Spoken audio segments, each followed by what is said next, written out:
नमस्कार, सुप्रभात। स्वागत है आप सभी का। मैं हूं प्रीति। शुरुआत हेडलाइंस के साथ।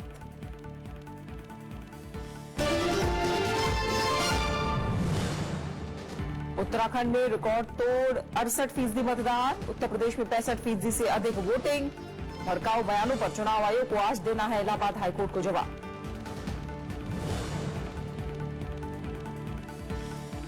तमिलनाडु में राजनीतिक अस्थिरता खत्म होने का इंतजार। पलनीसामी और पनीरसेल्वम ने राज्यपाल से मुलाकात कर विधायकों के समर्थन का फिर किया दावा। बेंगलुरु की पारप्पना अग्रहा जेल पहुंची शशिकला।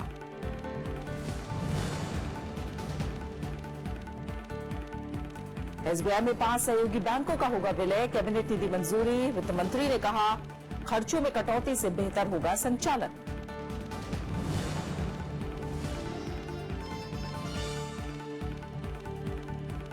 इसरो के कीर्तिमान का वैश्विक मीडिया हुआ कायल। एक साथ 104 उपग्रहों का किया प्रक्षेपण। कक्षा में सफलतापूर्वक स्थापित।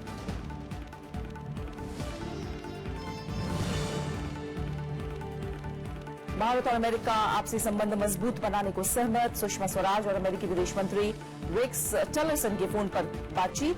आतंकवाद के खिलाफ लड़ेंगे साझा लड़ाई।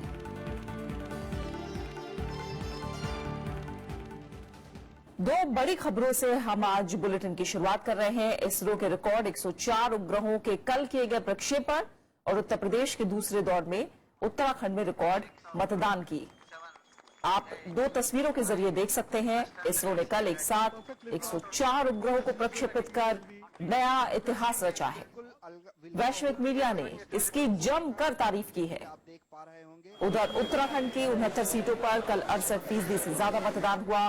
प्रदेश में ये अब तक का सबसे बड़ा वोटिंग प्रतिशत है। वहीं उत्तर प्रदेश में भी दूसरे दौर में कल 65% से ज्यादा मतदान हुआ।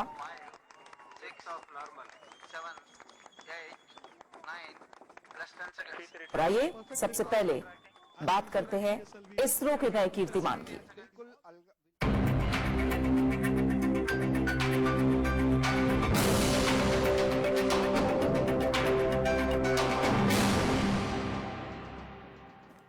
भारत के ऐतिहासिक उपग्रह प्रक्षेपण की दुनिया भर में चर्चा है। अमेरिका समेत कई बड़े देशों के अखबारों में भारत की कामयाबी सुर्खियां बनी है। अमेरिका के सबसे बड़े अखबारों में शुमार न्यूयॉर्क टाइम्स ने इसे अंतरिक्ष की दुनिया में लंबी छलांग बताया है। अखबार ने प्रक्षेपण के दौरान इसरो के वैज्ञानिकों की कुशलता की भी तारीफ की। वहीं ब्रिटिश मीडिया में भी ये खबर छाई रही। बीसीसी के मुताबिक भारत इस कामयाबी के जरिए अंतरिक्ष की दुनिया में बड़ा खिलाड़ी साबित हुआ है। रूस की समाचार एजेंसी स्पुतनिक ने इसे बड़ी कामयाबी बताया है, जबकि अरब न्यूज ने कम खर्च पर इतने सारे उपग्रह प्रक्षेपित करने के लिए भारत के वैज्ञानिकों की प्रशंसा की है। इसरो ने एक साथ 104 उपग्रहों को प्रक्षेपित करके नया इतिहास रचा है। दुनिया के सबसे बड़े उपग्रह प्रक्षेपण मिशन के तहत 3 भारतीय और 101 विदेशी नैनो उपग्रहों का कल प्रक्षेपण किया गया। विदेशी उपग्रहों में अमेरिका के 96 उपग्रह भी शामिल हैं। इसरो की इस कामयाबी पर राष्ट्रपति, उपराष्ट्रपति, प्रधानमंत्री नरेंद्र मोदी और कांग्रेस अध्यक्ष सोनिया गांधी समेत कई हस्तियों ने वैज्ञानिकों को बधाई दी है। 9, 8, 7, 6, 5, 4, 3, 2, 1, 0 plus 1, 2, 3, 4, 5, 6 of normal, 7, 8, 9. इसरो ने बुधवार को अंतरिक्ष में अब तक की सबसे ऊंची उड़ान भरी। PSLV C-37 से एक साथ 104 उपग्रह प्रक्षेपित कर इसरो ने नया कीर्तिमान बनाते हुए इतिहास रच दिया। इसके साथ ही इसरो ने वो सफलता हासिल की जिसे अब तक विकसित देश भी हासिल नहीं कर पाए हैं। मिशन की सफलता पर मिशन कंट्रोल सेंटर के वैज्ञानिकों में खुशी की लहर दौड़ गई। PSLV C-37 has put in the Cartosat 2 series satellite and all the remaining 103 satellites have been successfully put into the orbit by this launch vehicle. My hearty congratulations to the entire ISRO team for the wonderful job they have done. ऐसा पहली बार है जब 100 से ज्यादा उपग्रहों को एक साथ प्रक्षेपित किया गया। मिशन में मुख्य उपग्रह 714 किलोग्राम वजन वाला कार्टोसैट 2 सीरीज उपग्रह है, जो इसी सीरीज के पहले प्रक्षेपित दूसरे उपग्रहों के समान है। इसके अलावा इसरो के 2 और 101 विदेशी नैनो उपग्रहों का भी प्रक्षेपण किया गया, जिनका कुल वजन 664 किलोग्राम है। विदेशी उपग्रहों में अमेरिका के 96 उपग्रहों के अलावा इजराइल, कजाकिस्तान, नीदरलैंड, स्विट्जरलैंड और संयुक्त अरब अमीरात के एक उपग्रह है। कार्टोसैट 2 सीरीज के उपग्रहों में निगरानी के लिए अत्याधुनिक और उच्च शक्ति का कैमरा लगा है। This cartography will help in a bigger way for the whole nation, especially the nation like India, which is developing. We should know what was yesterday, what is today, and all this infrastructure building point of view. These high resolution images will help in a bigger way for the planners and as well as the policy makers. इस mission के जरिए भारत ने प्रक्षेपण के सभी record तोड़ दिए हैं। एक ही अंतरिक्ष मिशन से सबसे ज्यादा सैटेलाइट लॉन्च करने का रिकॉर्ड रूस के नाम था। 2014 में रूस ने 37 सैटेलाइट लॉन्च किए थे, वहीं अमेरिका एक साथ 29 सैटेलाइट लॉन्च कर चुका है। इसरो के सामने सबसे बड़ी चुनौती थी इन उपग्रहों के बीच टकराव को रोकने की। सफल प्रक्षेपण के बाद इसरो की व्यावसायिक शाखा अंतरिक्ष को काफी प्रोत्साहन मिलेगा। श्रीहरिकोटा से कैमरा पर्सन सुधांशु के साथ कृति मिश्रा, राज्यसभा टीवी। तो अमेरिका समेत कई बड़े देश भारत की इस उपलब्धि के कायल हुए हैं। तमाम मीडिया ने जगह दी हुई है, इस खबर को मुख्य खबर बनाया है और हर कोई इस कामयाबी की चर्चा कर रहा है। अमेरिका के भी 96 उपग्रह शामिल थे जब ये प्रक्षेपण किया गया। वहीं अमेरिका में वीजा H-1B पर सख्ती की संभावना के बीच विदेश मंत्री सुषमा स्वराज ने बुधवार को अमेरिकी विदेश मंत्री रेक्स टिलरसन से फोन पर बातचीत की है। विदेश मंत्रालय के मुताबिक दोनों देशों ने रणनीतिक भागीदारी को और विस्तार देने का संकल्प जताया है। हालांकि विदेश मंत्रालय H-1B वीजा को लेकर हुई बातचीत की जानकारी नहीं दी गई है। मंत्रालय के मुताबिक दोनों नेताओं ने भारत और अमेरिका के बीच संबंधों को क्षेत्रीय और वैश्विक लिहाज से अहम बताया है। इसके अलावा दोनों देशों ने कई और क्षेत्रों में भी सहयोग बढ़ाने पर सहमति जताई है, जिसमें रक्षा, ऊर्जा और अर्थव्यवस्था अहम है। और एक और अहम अंतर्राष्ट्रीय खबर है। अमेरिकी राष्ट्रपति डोनाल्ड ट्रंप ने इजराइल से बस्तियों के निर्माण को फिलहाल बंद करने के लिए कहा है। साथ ही ट्रंप इजराइल फिलिस्तीन संघर्ष के समाधान के लिए 2 राष्ट्र के समाधान की नीति को भी छोड़ने की बात कही है। ट्रंप के मुताबिक दोनों देशों की पसंद एक राष्ट्र की स्थापना होनी चाहिए। व्हाइट हाउस में इजराइल के प्रधानमंत्री बेंजामिन नेतन्याहू से बातचीत के दौरान ट्रंप ने इजराइल और फिलिस्तीन के बीच ग्रेट शांति समझौता कराने का वादा किया। वहीं इजराइल के प्रधानमंत्री बेंजामिन नेतन्याहू ने शांति के लिए एक बार फिर 2 शर्तें दोहराई। उन्होंने कहा कि फिलिस्तीन को यहूदी राष्ट्र को मान्यता देनी होगी, वहीं जॉर्डन नदी के पश्चिमी इलाके की सुरक्षा का जिम्मा इजराइल के पास होना चाहिए। और अब बात करेंगे रिकॉर्ड मतदान की। उत्तराखंड की जनता ने कल हुए मतदान में बढ़ चढ़कर हिस्सा लिया, जहां यहां की 69 सीटों पर 68% से ज्यादा मतदान हुआ। ये अब तक का सबसे ज्यादा वोटिंग परसेंटेज है। उत्तराखंड की जनता पौ फटते ही मतदान केंद्रों में वोट डालने पहुंच गई। ये तस्वीरें राज्य के अलग अलग पोलिंग बूथों की है, जहां जनता ने अपने मुद्दों की कसौटी पर नेताओं को तौला। पहाड़ी इलाके हों या मैदानी, हर जगह भारी तादाद में जनता वोट डालने पहुंची। Uttarakhand voter turnout had been the record turnout, highest ever. पहली बार वोट डालने वाले युवा हों या तमाम सरकारों के गवाह, अनुभवी बुजुर्ग मतदाता, हर किसी के अपने मुद्दे थे, अपने मसले और अपनी अपनी पसंद।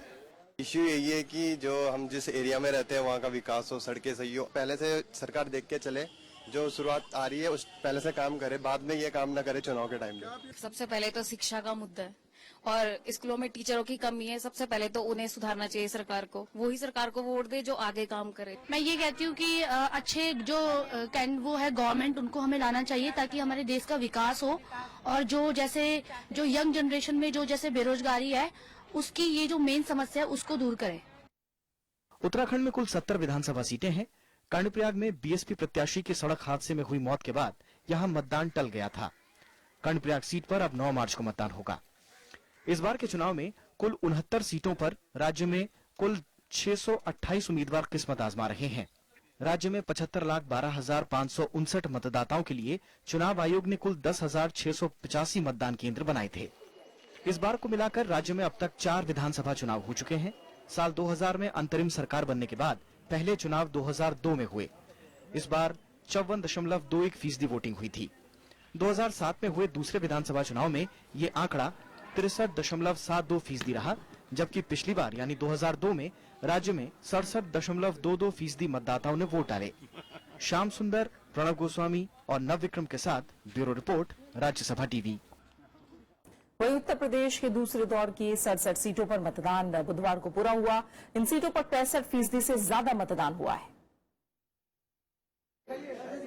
राज्य में दूसरे दौर के मतदान को लेकर लोगों का खासा उत्साह देखने को मिला। सुबह से ही मतदान केंद्रों पर लोगों की भारी भीड़ उमड़ी।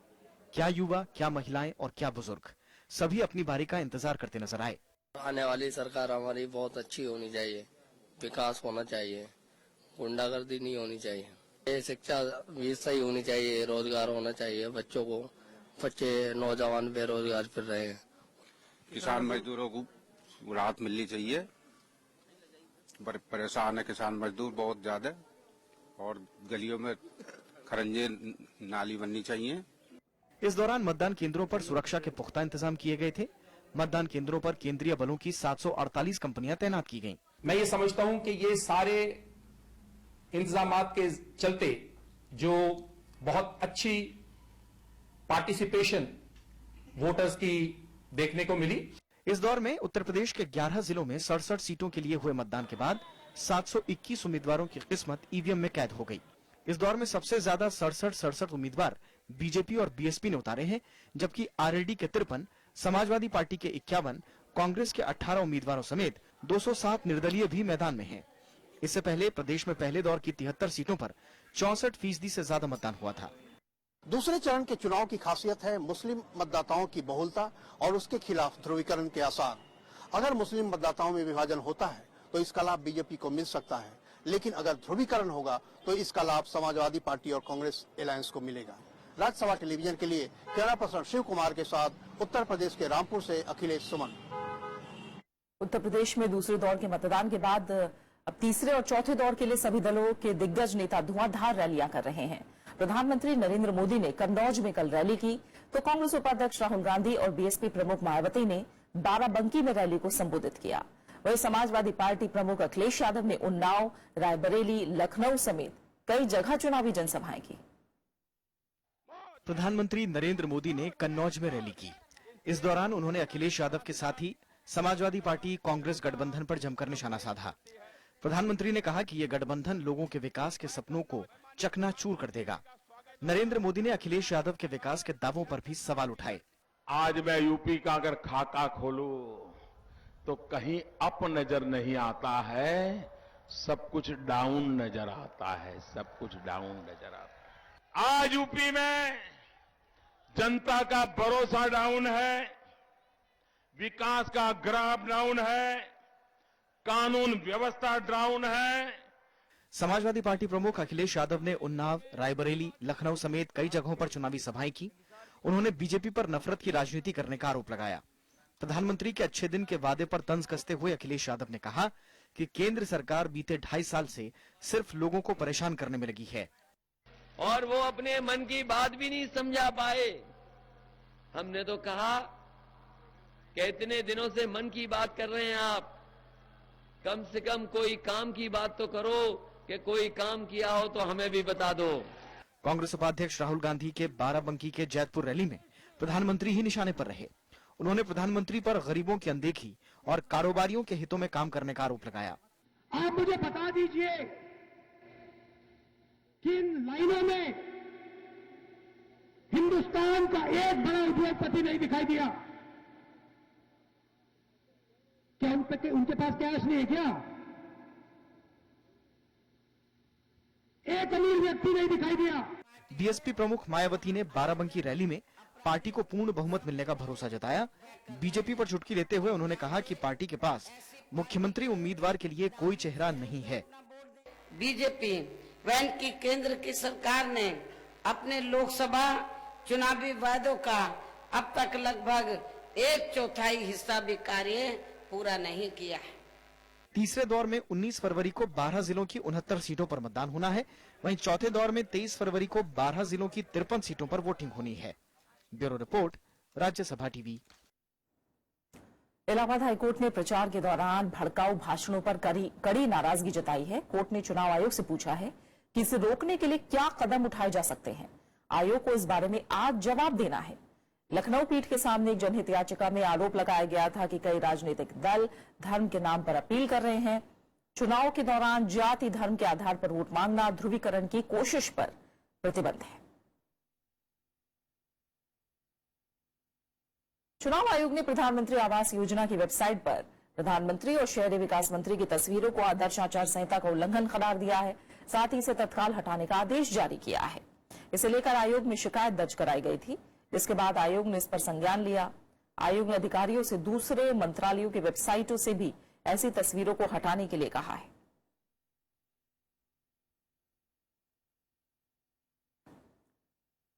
कांग्रेस ने प्रजा पार्टी की नेता अरुण शर्मिला को टिकट और पैसे ऑफर करने के मामले में बीजेपी की चुनाव आयोग से शिकायत की है।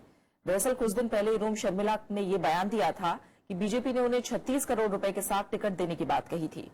मीडिया में खबर आने के बाद बीजेपी ने इस खबर का खंडन किया था और कहा कि अरुण शर्मिला अगर आरोप साबित करने के लिए सबूत लेकर नहीं आई तो वो उन पर कानूनी कार्रवाई करेंगी। उत्तर प्रदेश में तीसरे दौर का चुनाव प्रचार चरम पर है। प्रधानमंत्री नरेंद्र मोदी आज 2 जगह रैलियां करेंगे। प्रधानमंत्री 11 बजे हरदोई में जनसभा को संबोधित करेंगे, जबकि 1 बजे वो बाराबंकी में रैली करेंगे। वहीं गृहमंत्री राजनाथ सिंह आज 4 जनसभाओं को संबोधित करेंगे। राजनाथ सिंह फर्रुखाबाद, कानपुर देहात, उन्नाव और कानपुर शहर में रैली करेंगे। बीजेपी अध्यक्ष अमित शाह भी आज 3 रैलियां करेंगे। अमित शाह प्रतापगढ़, कौशाम्बी और अमेठी में जनसभाओं को संबोधित करेंगे।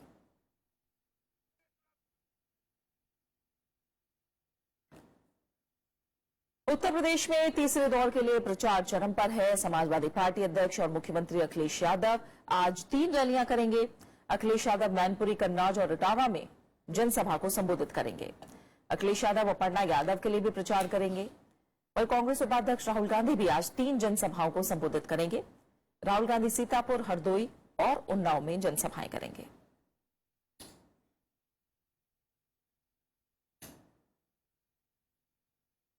अन्ना द्रमुक महासचिव वीके शशिकला को बेंगलुरु की पारप्पाना अग्रहा जेल में रखा गया है। शशिकला ने कल बेंगलुरु की एक अदालत में सरेंडर कर दिया। सुप्रीम कोर्ट से उन्होंने सरेंडर के लिए और वक्त मांगा था, लेकिन कोर्ट ने याचिका पर सुनवाई से इनकार कर दिया।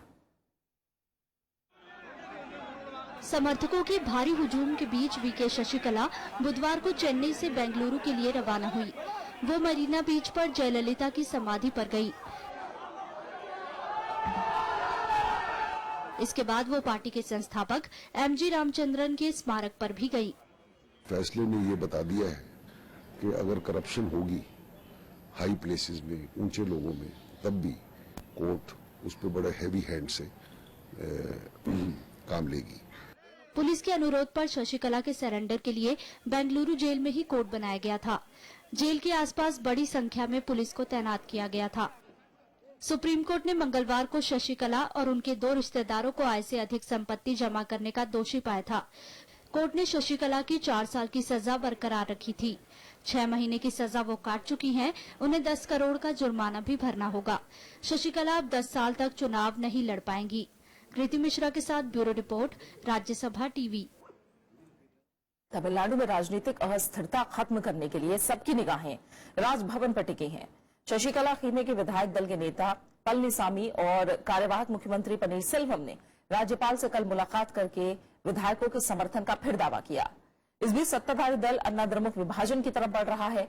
शशिकला और पनीरसेल्वम का गुट मुख्यमंत्री पद से अपना दावा छोड़ने के लिए तैयार नहीं है, जबकि शशिकला के खिलाफ कल विधायकों को बंधक बनाने का मामला दर्ज किया गया। जेल जाने से पहले अन्ना द्रमुक प्रमुख वीके शशिकला ने बुधवार को पार्टी में बड़ा बदलाव किया। उन्होंने रिश्तेदारों टीटीवी दिनाकरन और एस वेंकटेश को पार्टी में शामिल कर लिया। दिनाकरन को उप महासचिव बनाया गया है। शशिकला के साथ दोनों नेताओं को जयललिता ने 2011 में पार्टी से बाहर कर दिया था। माफी मांगने के बाद शशिकला की वापसी हुई, लेकिन दिनाकरन और वेंकटेश पार्टी से बाहर थे। इसके विरोध में पार्टी के संगठन सचिव NK पांडियन ने इस्तीफा दे दिया। Pandian has resigned from the party. The organizing secretary of Anna DMK, that itself shows what is the reaction of the cadre. इस बीच पुलिस ने शशिकला और पार्टी विधायक दल के नेता ई पल्लीसामी के खिलाफ मामला दर्ज किया है। इन पर रिजॉर्ट में विधायकों को बंधक बनाने का आरोप है। पुलिस ने मुख्यमंत्री पनीर सेल्वम गुट के विधायक SS सर्वनन की शिकायत पर FIR दर्ज की। इसके बाद पुलिस रिजॉर्ट के अंदर भी गई और विधायकों से बात की। We are free. On our own, we are staying here comfortably. All of us staying with our family members. But then where is the necessity for so many? Attorney general Mukul Rohatgi ने दोहराया है कि विधानसभा का सत्र बुलाकर बहुमत का परीक्षण होना चाहिए। एक स्पेशल सेशन बुलाया जाए, एक ही मुद्दा रखा जाए हाउस में और दोनों ग्रुप्स दिखा दें कि उनका लीडर कौन है, जिसके ज्यादा मत आए वो बन जाए। अटॉर्नी जनरल की राय पर बीजेपी नेता सुब्रमण्यम स्वामी ने सवाल उठाया है कि हाँ, उन्होंने लिस्ट भी दिया है।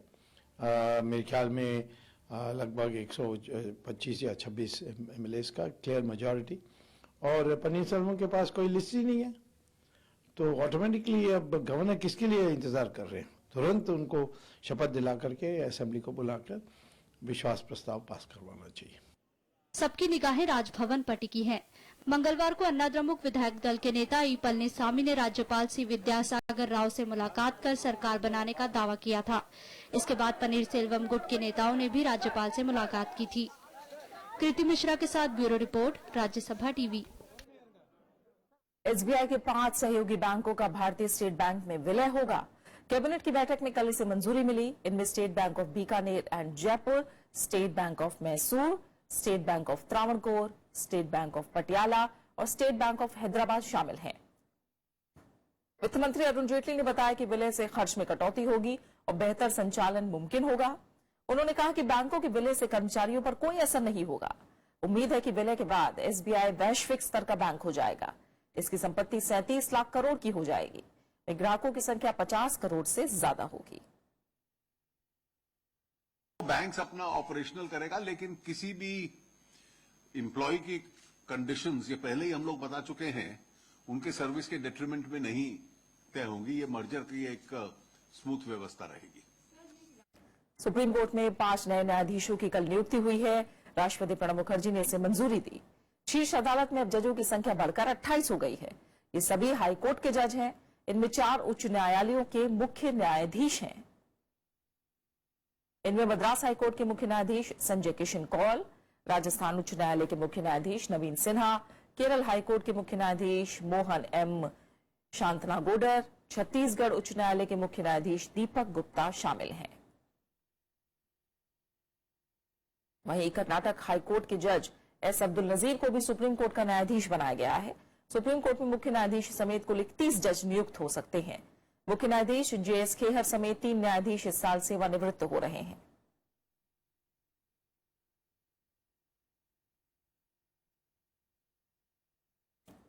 दिल्ली में मोबाइल ऐप आधारित कैब कंपनियों के चालकों की हड़ताल कल 6ठे दिन भी जारी रही। सरकार उनके मसले सुलझाने का भरोसा दे रही है। हालांकि ड्राइवरों का कहना है कि सरकार की ओर से कोई ठोस कदम नहीं उठाया जा रहा है। दिल्ली NCR में ऐप आधारित कैब कंपनी ओला उबर चालकों की हड़ताल 6ठे दिन भी जारी रही। ड्राइवर्स यूनियन किराया 6 रुपए प्रति किलोमीटर से बढ़ाने और कमीशन में कटौती की मांग कर रहे हैं। बीते 6 दिनों से ये जंतर मंतर पर प्रदर्शन भी कर रहे हैं। कंपनी वालों से और सरकार से दरखास्त है, आप सही लोगों से मिलो। जिन लोगों से आप मिल रहे हो वो लोग इस धरने में बिल्कुल इन्वॉल्व नहीं है। हालांकि दिल्ली सरकार का कहना है कि हड़ताल खत्म करने के लिए बातचीत जारी है। सरकार ने कल मीटिंग की थी, ओला उबर वाले भी थे, ड्राइवर्स भी थे। हमने कहा कि जितनी भी समस्या है उनको बैठ के समाधान निकाला जाए और अगर कोई भी लीगल काम होगा सरकार सख्ती से कार्रवाई करेगी उसके ऊपर। यात्रियों की परेशानी बढ़ने के बाद ओला और उबर कंपनियों की ओर से सफाई आई। Challenging times, we have been listening to our driver partners all along and are committed to enable them to resume serving riders. Delhi NCR में इन दोनों कंपनियों की करीब 2 लाख गाड़ियां चलती हैं, लेकिन हड़ताल की वजह से अब लोगों को काफी मुश्किलों का सामना करना पड़ रहा है। धरने पर बैठे ये कैब ड्राइवर्स अपनी मांगों को लेकर टस से मस नहीं हो रहे।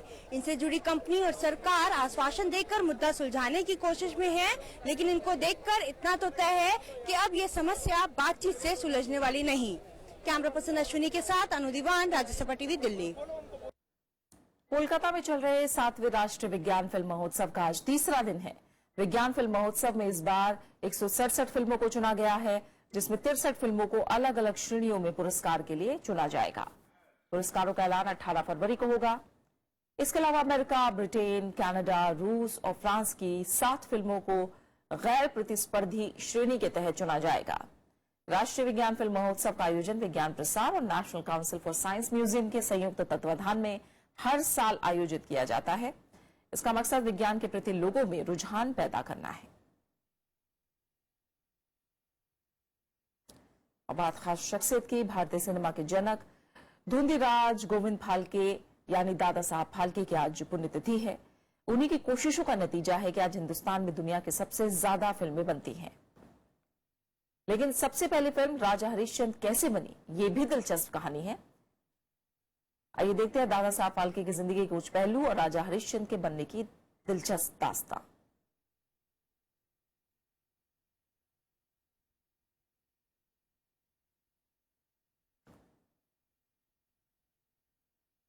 और हम कोशिश करेंगे इस खबर को आपको दिखाने की। फिलहाल हम यहां पर एक नजर डालेंगे हेडलाइंस पर।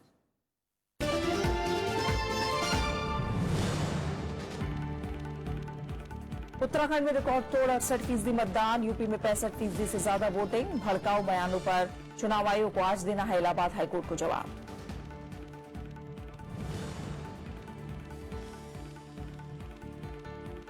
तमिलनाडु में राजनीतिक अस्थिरता खत्म होने का इंतजार। पल्लीसामी और पनीरसेल्वम ने राज्यपाल से मुलाकात कर विधायकों के समर्थन का फिर किया दावा। बेंगलुरु की पारप्पाना अग्रहा जेल पहुंची शशिकला।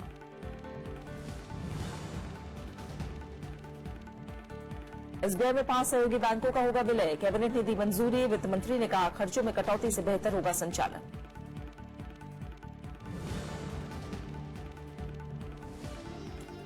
इसरो के कीर्तिमान का वैश्विक मीडिया हुआ कायल। एक साथ 104 उपग्रहों का किया प्रक्षेपण, कक्षा में सफलतापूर्वक स्थापित।